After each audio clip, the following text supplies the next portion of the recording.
Hello and welcome to Viewpoints. My name is Rick Harlow. I'm here with James Madia to discuss his thesis on Homeland Security organizations. How did you come up with this topic? Originally, we started looking at the area of complexity, complex adaptive systems, and how the environment that Homeland Security organizations have to operate in has become more complex and seems to be getting more complex. So I kind of knew that I wanted to address the areas of complexity and how Homeland Security sort of touches that area. I noticed that there had already been some work done on leadership in complex environments and also on decision making, but no one had really studied the idea of how organizations were designed and whether or not the design, the creation of the organization was designed around dealing with complex environments. And so it just seemed like the natural area for me to gravitate towards. And so what was your methodology? Did you look at every organization that had Homeland Security in it, or how did you go about finding out this information? Well, I started off with the literature review. I was able to arrive at a general premise that organizations that were structured more organically and less mechanistically were better designed to perform optimally in complex environments. And that seemed to be a given, and there was a lot of research and a lot of literature to support that theory. So my chore was then to find out were there actual organizations out there that were operating in a more organic mode, and if so, how were they dealing with complex environments? Explain, what do you mean by organic mode? What does that mean? Well, most public organizations, most government organizations are built around an age-old paradigm of the hierarchical structure with a centralized command and a chain of command, if you will, where authority is derived from a central command at the top of the organization. And so information has to flow up the chain of command, and then authority has to come down the chain of command in order for sort of the boots on the ground to make decisions. In complex environments, things change very quickly and there's a lot of uncertainty. So the time that it takes to disseminate information and to get authority to make decisions, and the distortion that can sometimes happen as information moves through layers of hierarchy, it becomes problematic. So in an organic organization, it's more peer-to-peer, it's more decentralized. Subordinate commanders at lower levels in the organization have authority to make decisions without having to ask their higher-ups. And so the organization becomes more agile and can adapt when things change rapidly. And you found those types of organizations, you felt like were more susceptible to growth or sustainability?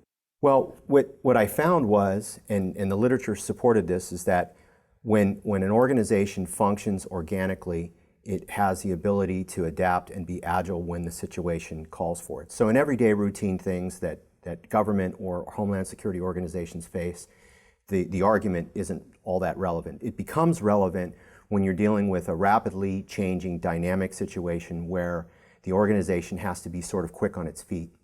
Then organic design becomes very critical. And it's very clear that organic design does contribute towards operational success in those environments. The question is, does the organization have to be organic all the time? And the answer in my research was no, not necessarily. They can still function basically as a hierarchy. They can still basically function in a mechanistic way, but they have to have the flexibility to shift gears and become more organic when it calls for it. The trick was, in the case studies, was to find organizations that actually did that and then watch how they performed in complex and dynamic environments to test it and see not only was it true, but why did it work and how did it work? That ended up being the real question of the thesis, was why and how. So did you find some good examples of organizations that were organic? I did. I found an example of an organization, the Terrorism Early Warning Group, that performed an intelligence function across multidisciplines and functioned extremely organic. In fact, their organizational structure didn't look anything like a hierarchy. It looked more like a network. And then I actually found a unit of the U.S. Army, which was the Stryker Brigade Combat Teams. And of course, it's an Army unit, so it is hierarchical. There is a chain of command. But when they get into dynamic environments, They function more organically, and they were very well studied, actually. So I was able to find quite a bit of literature on how the Stryker brigades not only functioned in a training environment that was very complex, but also in live combat theater. Do you think that other organizations are looking at that in order to move more towards organic thinking or organic organization? I don't think it's on the top of everyone's mind just yet. I think it's an idea that's sort of on the horizon. But my belief, this is my personal belief, and one of the reasons why I did the thesis, is that as the environment becomes more complex, which I believe it will, organizations will almost inevitably be forced to look at this as a mode of operation. And so whether they're looking at it now or not quite yet, to me that was less important as to the fact that in the future I think we will all in Homeland Security be forced to look at this. Mm-hmm. So do you have recommendations for, say, an organization that might be transforming on things that they can do to become more organic?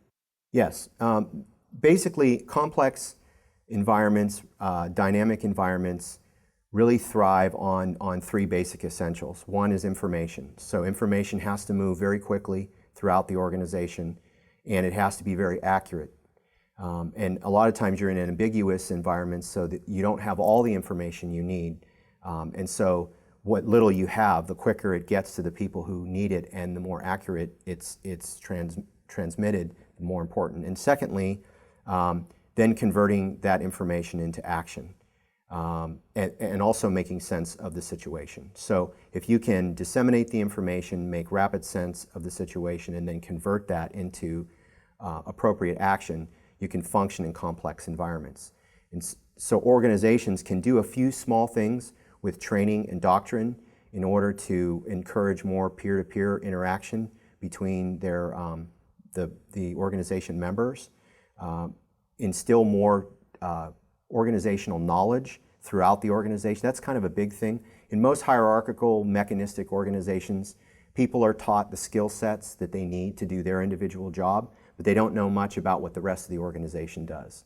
One of the real keys to successful organic design is disseminating organizational knowledge throughout the organization so that more of your members have a greater degree of understanding of the whole picture.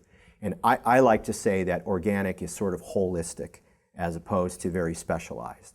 And so with those little things that you can do to make your organization thinking more holistically and acting more holistically, you can fulfill those three requirements of that environment and ultimately be more agile and be more successful.